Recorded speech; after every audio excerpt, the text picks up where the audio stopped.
I got plans to put my hands in places I've never seen, girl, you know what I mean. They call me USHERRAYMOND. There you go. Now, baby, tell me what you're gonna do with me. Hello, all. It's Kendall here. I haven't done a Get Ready With Me in a while. You're gonna sit down, listen to me ramble. For those of you that like rambling, that's all this video is. For those of you that like to see how I do my makeup, this is also all the video is. So if you're getting ready, if you just want to hear me ramble about random stuff, I have a few topics in mind, then relax, get some coffee, glass of wine if it's nighttime. Yay! Hello everyone, it's Admiral Kennie, and today's video is sponsored by Beyond Meat. Oh, this is so cool. I've loved Beyond Meat for years, and I'm not even vegetarian. For those of you unaware, they make delicious plant-based meat alternatives. I've been a fan of them for years. I've eaten Beyond products in restaurants. I cook them at home. They just taste good and they're easy to make. I've been entertaining a lot more recently, and I have friends that are vegetarian or don't eat meat. It's a great thing to have on hand so you're not just making a salad every time. Also, my partner and I, who are both meat eaters, enjoy them because they taste good. The thing that's really interesting is people talk about meat alternatives as if they are like a mystery food, like Beyond Meat is a mystery food. Because have you ever looked on the back of your average frozen convenience item? They have whole like ancient texts, letters that you didn't think could be next to each other. But Beyond Meat products are made from plant-based ingredients that are clean labeled, project certified, by the way. But if you look on the back of it, it's pronounceable, like yellow pea protein, avocado oil, beet juice for color, brown rice protein, red lentil protein, potato starch. Personally, of the Beyond products, I love the Beyond Burger. That's what the blueprint was for me. That's the first item I had, and it busts. I had one today. I put it on a brioche, some lettuce, tomato, pickle, the fixins, and it busts. It's incredibly filling. Beyond Burgers have such a great texture too. I like veggie patties. I don't have a problem with a veggie burger, like a proper one that's just like mashed lentils essentially. But this doesn't have that texture. It feels meaty. But like I said, the burgers are my staple, but they make a whole bunch of other stuff perfect in time for grilling season. They have sausages, ground beef, meatballs, steak, chicken, they got it all of which are plant-based. So if you would like to check out Beyond Meat, click on the link down below. And big thanks to Beyond Meat for sponsoring today's video. Now let's get on to the debauchery. One of the things I've been doing recently is buying palettes from indie brands that I look at, open, and go, ooh, pretty, and then don't do anything with. So today, I was looking at, this is an indie brand named Dieverune Cosmetics. And this is the Magnetic Mineralia,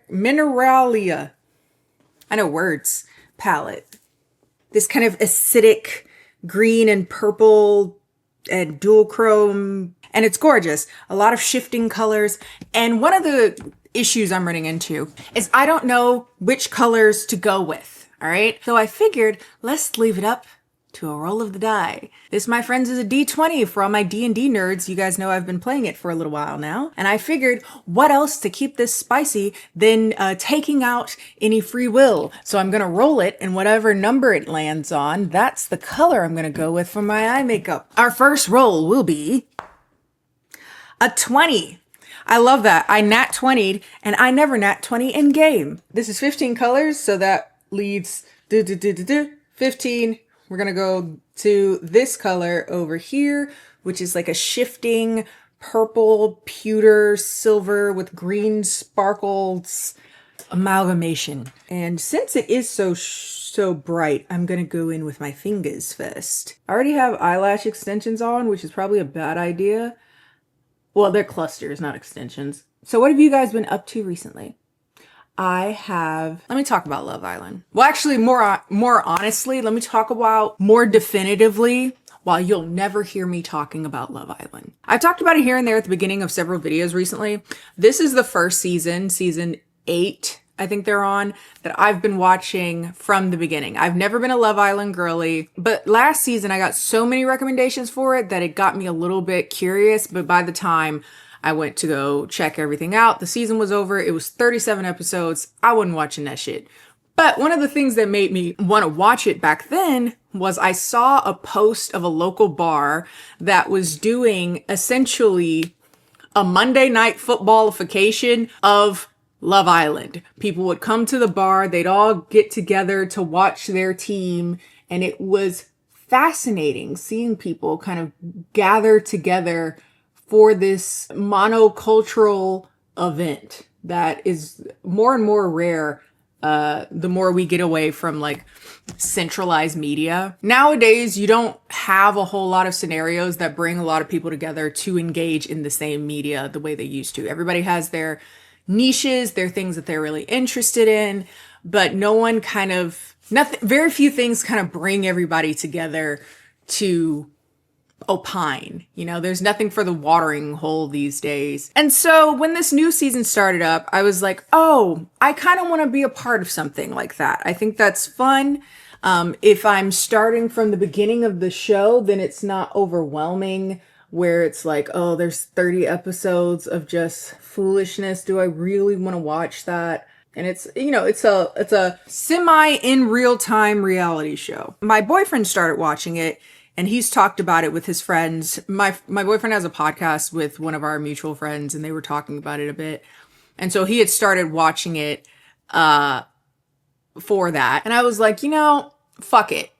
I'll watch it with him too. And I started watching it somewhere around episode 3. They kept kicking off people that I liked, which is the way this goes. But 3 strikes in a row bothered me.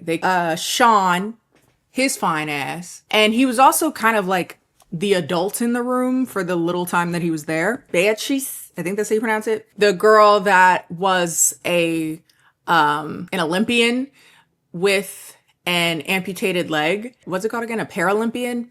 She was one of the few people that seemed to be rather differentiated in the process. Like, she'd say she likes somebody, but you know, the purpose of the show is to... Let me back up. For those of you that don't know what Love Island is, okay. It is a reality dating show. Originally, it was a UK show, if I'm not mistaken. And you bring out sexy singles, men and women, to an island, to a resort in Fiji. There, they date each other, they make connections. The goal or the purpose, as stated by the show, is that you mingle with people and ultimately look for love. And little do people want to admit it, there's also a cash prize of $100,000. As I've discovered, it's a bit of a taboo to outwardly acknowledge there's a financial aspect of this shit. You're supposed to be there for pure intentions, which is supposed to be falling in love. Throughout the show, you end up entering couples, and what that means is very vague. It's whatever you want it to mean. Some people pick their partners and some are partnered up purely by circumstance. At the end of it, there's one couple that has survived all the challenges and all of the voting. There's an audience voting component. The challenges, as I understand it, are just games where we can watch all of these hot people slow motion kiss. So that's the show, right? Everyone's making out, and that's the purpose. You're supposed to date around. You're supposed to date a bunch of people to figure out who the person is, if anybody is your person. They introduce new people periodically who are referred to as bombshells, who are supposed to kind of shake things up, maybe break up relationships that have started to form, or you build a better connection with a new person, or you just hit it off better. And they're there to shake things up, but ultimately also to find love and win $100,000. Again, no one wants to admit that for some reason. The thing that I was kind of talking about before, the aspect that I thought was interesting, as long as I didn't have to retroactively update myself, that there's a new episode of Love Island all summer, 5 or 6 days a week. So every day except for Wednesday and Saturday, they have a new episode. They have new drama, new connections, new everything. Quickness gets people talking very quickly. Before you can even really unpack that, something else pisses you off or someone else pisses you off. And so this season, again, this is the only season I've kind of watched from the beginning, and I have since stopped I'll tell you where I stopped. But this season, and I've heard people who really like the show say this about this season, is maddening.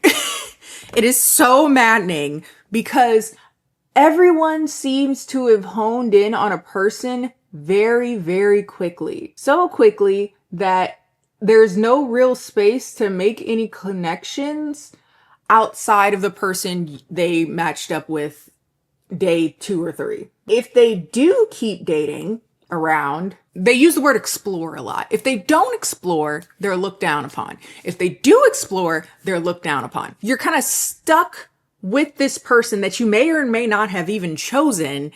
And now you have to kind of maintain this relationship, whether or not it makes sense to do so, because to be single in the villa is basically to put yourself on the chopping block. You could be kicked off because you're single, depending on how the cards go. So people have decided, instead of rocking the boat, I'll just stay with the same person until I find, I'll just stay with the same person. So they kicked off the first person I liked. Then they kicked off the second person I like, Beatrice, who those two people just seemed very rational to me. They seemed to be the only person that wasn't coddling or wasn't, taking things as personally as a lot of the other people seem to be taking it. And my final straw is when they introduced a bombshell named Soul. I liked Soul from the jump. I thought she was very cool. She gets kicked off very quickly. And it didn't make sense to me because the reason she got kicked off was because essentially none of the men wanted to engage with her at all for fear of rocking the boat in the relationships that they may or may not have already been in, except for this guy named Sincere, who ironically is a big fucking liar. They end up kicking her off, and they kick off this other guy, a Brazilian dude named Gabe. Basically, the reasoning behind kicking off Soul was because she made no connections, even though, again, the explicit reason she made no connections is because y'all were afraid to rock the boat with the people that you're with, whether or not you actually like them niggas. And then Gabe got kicked off because he was dating around. They said he was lustful because he was finger popping one of the girls he was dating, even though they be making out with everybody and finger popping everybody. And the person that said that was this big head girl named Kenzie. And that pissed me off because Kenzie did the exact same shit. But her differentiation was he was lustful. I wasn't lustful. I was exploring. That's it. I can't take this. So I had one foot out the door at that point. As I roll my second die. Ooh, okay. So I got a 6. Which would be this color, which is similar, but there's much stronger purple and green shift on this one. So let's put that next to it. Okay, let's look. Oh, yeah, that's a banger. My one foot is out the door. I'm over it, So then they start doing something called, what is it called? Casa Amor. Casa Amor is essentially Temptation Island, if you've ever seen Temptation Island, where they split the couples up that have been on there for a minute, and now they brought them to a house with a bunch of new bombshells. It's just a bunch of bombshells that they can interact with, as basically starting the game over from zero. Everyone showed their ass at that point. I was exhausted. Everyone was being annoying. Everyone was being a bitch.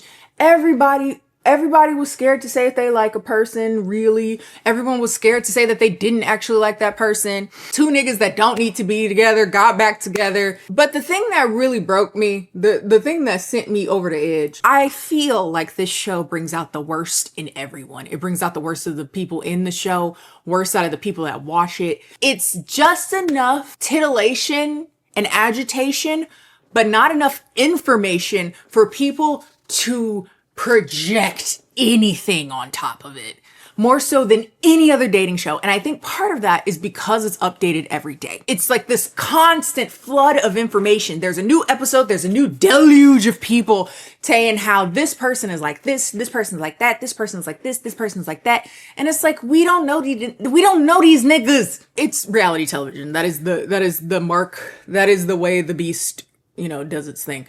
But I've never seen it so much. This show triggers people in a way that's admittedly fascinating to me, but not worth my mental health. Last I checked, I haven't watched it in like a week, so I'm very behind, I'm sure. But last I saw, one of the dark-skinned girls who was originally just paired up with this other dark-skinned dude who they didn't pick each other, but they were just paired up and they kind of stuck together. And I got the sense that neither of them liked each other. They just ended up together and they made do with it. And instead of like rocking the boat, they didn't want to make each other feel, well, particularly the dark-skinned woman didn't want to feel, she obviously had a lot of anxieties about him exploring, and he was too pussy to just do it anyway, because that's the point of the fucking show. So they both go to their respective Casa Amors, meets new people, and they immediately start liking new people. Immediately. So he being called a fuckboy cheater, she being called colorist because she ended up being cool with a Asian. Again, this is a week ago. This might not even be relevant by the time we watch this. And there was these big swaths, these big arching explanations of like the type of people these people are. And you can tell it's different. It's hitting different. And honestly, that scares me. It scares me. I don't think it's good for society. That's where I'm at. I will say one good thing I got from it is an inside joke that I use so much is talking like the one nigga named Corbin who talk like this. Melanie, Kenzie, what's up? Can I get a kiss? And that shit funny. So I'm happy I have that in my mental Rolodex. But other than that, exhausting. 12, which would put us at 5, 10, 12. Interesting. Another shimmer. I don't know if I can fit any more shimmer on my eyes. I need this to roll on a mat. This is getting ridiculous. It rolled on a mat. Okay. This one. Also, I get the sense kind of related to that because it's everyday. It's so all encompassing in a way that it's like, I can't keep doing this. I need to get back to a life outside of Love Island. I wonder, I mean, partially that's me as a creator. Like watching a thing that people are very interested in sometimes is just like a part of the job. But now that I've kind of divested from Love Island, like I feel like my headspace is so much more open. Ooh, there's like a swamp princess thing going on. Can I try to get one more mat? One more mat. I'm going to go with the cotton bud and clean it up a little bit.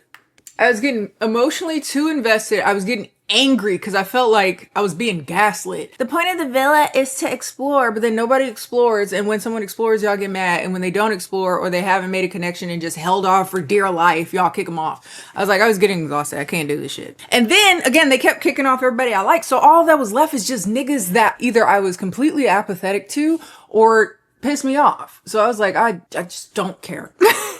Y'all cannot force me to care about this shit. I will not. But because I'm no longer watching that, I have so much time for more constructive viewing pleasures, like The Polygamist. I know I just said how all the drama was overwhelming. And so me talking about The Polygamist right now is hilariously hypocritical. I'm not going to go too much into The Polygamist because there is a video on the horizon, possibly two. It is a 22-part South African telenovela on Netflix. I've been getting recommendations for a lot. Again, I plan to make a video in the very near future, so I don't want to talk too much about what happens in the show. I've always wanted to do like a Nigerian movie or something similar back when I did like Bad Movies in a Beat more often. But the problem is like those low budget Nigerian movies that you be watching because you're getting your hair braided, they end up being long enough to get your hair braided. They're like 6 hours. So I wasn't doing no damn video on that. But this is a show. Again, 22 episodes. And I think what I would do is like do 2 videos, one on the first. I would probably do 2 or 3 videos. Since I've already said that I'm going to do a video on it, feel free to watch it in advance.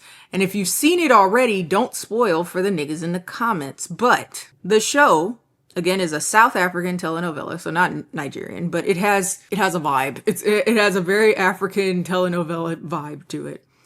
About a married couple, Joyce and Jonasi. They're both very wealthy. She is a very prolific influencer, and he is a rich businessman. And we find out that their marriage is not as hunky-dory as it may seem. And that's all I'm gonna say, and it's gonna be an incredible understatement. I think it's safe to assume there's cheating involved. It's so much more than that. It is a mess that only can come out of Africa. Pretty good budgeting on it. The set design, the clothing design, the acting was pretty good. I mean, it's a soap opera. You know, it has those elements. So, you know, consider that. If you're not into that style of entertainment, it won't be your thing. Essentially, again, I don't think this is spoiling. The husband is a menace and he needs to get shot. And that's all I'm gonna say about it. I'm gonna go in with a red liquid lipstick under my eyes because my bags have gotten crazy. Out of control. I need to accept that I'm getting old. But in the meantime, before I do that, here is a liquid lipstick under my eyes because orange don't work no more. And then dabbing on top of that, I'm going in with the NARS Impossible Dream Light Reflecting Eye Brightener because it has the slightest bit of light reflection in this like deeper sallow part that I think will help neutralize. Speaking of bags and like just the drudgeries of aging, yesterday I went to my little cousin's high school graduation party and I basically saw a bunch of my little cousins that I hadn't seen in years, all of which I was around when they were born, holding them when they were shitting their diapers, and now they've graduated high school, they've graduated college. I saw a cousin that I hadn't seen in years. He had gone to college, came back. He's a man and it's weird. Like obviously he's gonna grow up and be a man, but he had like tattoos and he's like 6'4" because all of my family is tall as shit. I remember when you were a baby. When did you go to college? Oh, how was college? Oh, I graduated. The fuck? And he's talking about going pro or trying to go pro for football. And that's really cool. So congratulations on that. And congratulations on my little cousin for graduating. He said he was going to he's going to go to school to be a EMT or get his EMT license or something like that. My cousins that are closer to my age, they have kids who like are old enough to think and speak and talk. And one of them, I hadn't seen his child in years, if ever. And he's like, give or take 9 or 10. He has my cousin's face, like his mannerisms. It's fucking weird.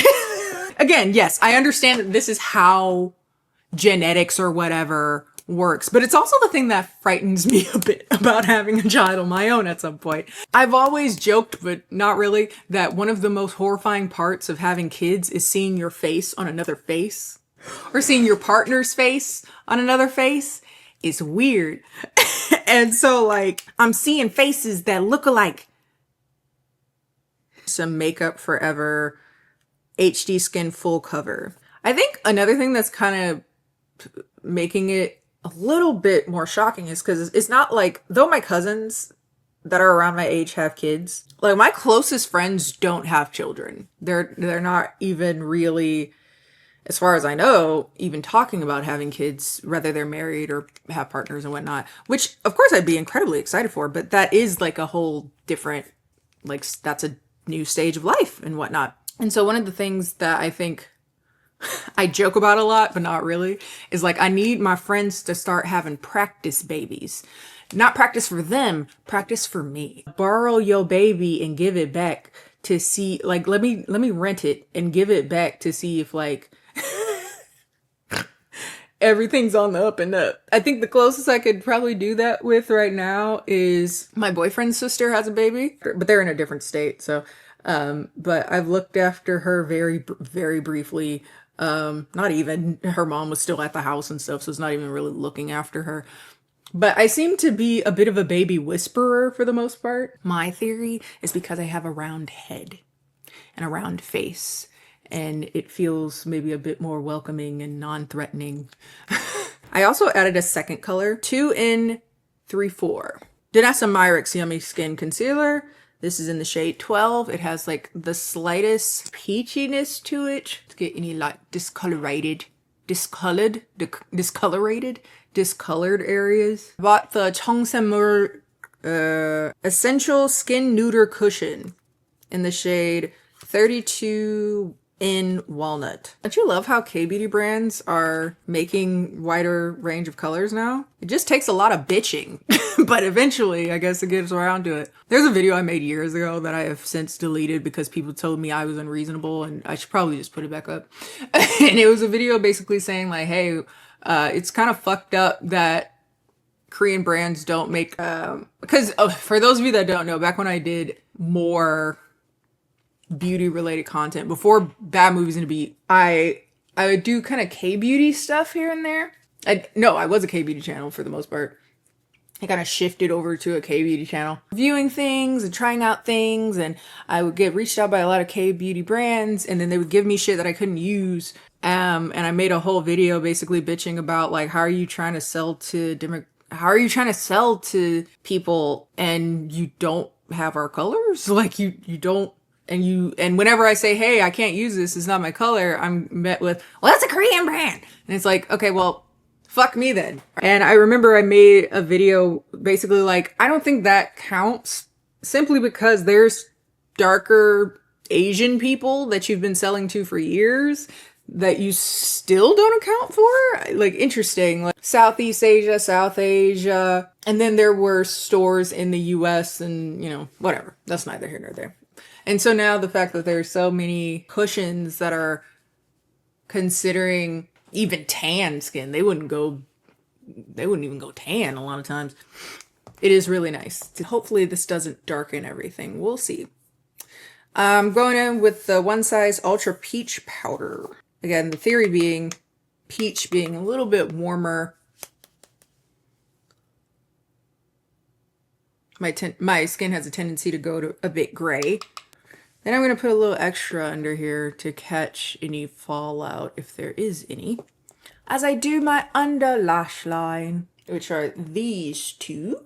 Urban Decay 24/7 liner in Psychedelic Sister, assuming this isn't discontinued. On my lower waterline, there was also a improv comedy festival in, if you're in Michigan, in Ann Arbor. If you're a fan of Dropout, several of the people that frequent Dropout were there that came to do a festival in Ann Arbor where they had a bunch of people who headlined, and then there were like smaller improv troupes who did smaller things throughout the city. I didn't get a chance to see any of the smaller groups, but I went to 3 of the 4 headliners. If you live in an area where you can see Improv Shakespeare, they broaden my mind to what improv could be. Truly an astounding and hilarious experience. They're called the Improvised Shakespeare Company. Based on one audience suggestion, a title of the show that has never been written, the Improvised Shakespeare Company creates a brand new, fully improvised Shakespearean masterpiece right before your eyes. Nothing has been planned out, rehearsed, or written. All of the dialogue is said for the first time. The characters are created as you watch, and if you're ever wondering where the story is going, so are they. So impressive. It was remarkable. I guess I should say, if you're going to an improv show, you won't be seeing the same show that I saw. But it will be the same people based off of audience suggestion. And the one that they picked for ours was something along the lines of like quick to anger something. Charlotte Tilbury, number 3 tan airbrush flawless finish powder. I'm going a lot more matte than I usually go. This was not planned out. This too was improvised. They started off with an opening, like, here we do the tale of feuding families, you know, very Shakespearean. And essentially they had a whole like 4 or 5 part play, including everything that Shakespeare loved to do. Witty puns, a disguise element. There was dramatic irony, so some people died. There was an improv song number. There were bits that got called back, and it was just so good and so impressive. And the other shows were great too. They were all very funny. But there is something about being able to be like, you said words. Let's make an entire play off of that. Yves Saint Laurent, all hours hyper bronze in something. I guess hyper bronze is the color. But yeah, it was so funny. And so me and my boyfriend were kind of talking about like wanting to get more into the like theater space around here just because it just sounded really cool. I've never been like a theater nerd, which sounds surprising to people I've found. Really, you just have the vibe. And I don't know if that's a compliment or not.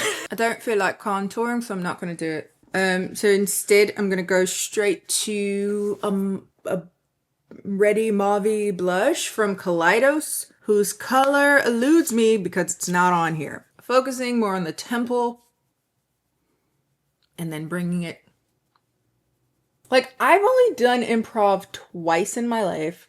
My friend, when I was out visiting her in New York, she's a part of an improv group, and she was like, oh, they do like an event, I guess, for new people or like mixed experience days, and I think you should go.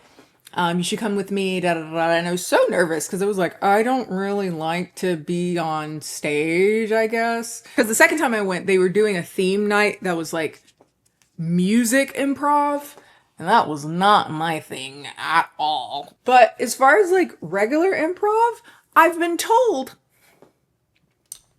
I'm pretty fucking funny on the fly. Who'd have thought? It's not like that's kind of my job. Most of the jokes I say on like a YouTube video, odds are, weren't particularly planned until... I'm gonna go in with this ColourPop After Hours blush. I don't know if it still exists, but it looks like this. This one I'm gonna go a little closer to the inner part. I'm like more contouring with the other color. So this is Kimchi Beauty Taylor Get Glow highlighter. And I'm gonna mix the two colors.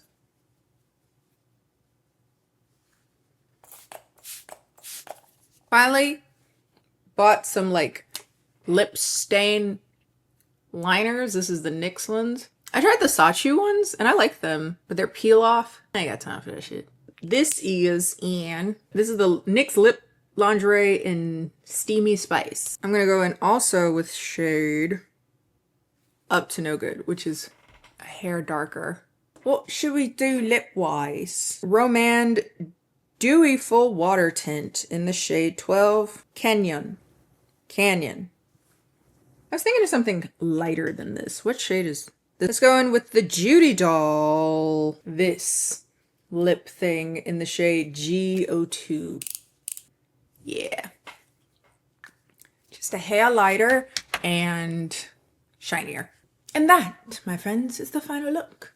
So for those of you that were like, how do you pick your eyeshadow? Recently, I've just been letting fate decide. It's really cool and swampy and almost lizardy. It's sexy. I like it. So if you like this video, feel free to like this video. Follow me on all my social media, Instagram, Bluesky, both of which are KennieJD. Follow me on my gaming channel, NotKennieTV on YouTube and Twitch. And I will see you guys next time.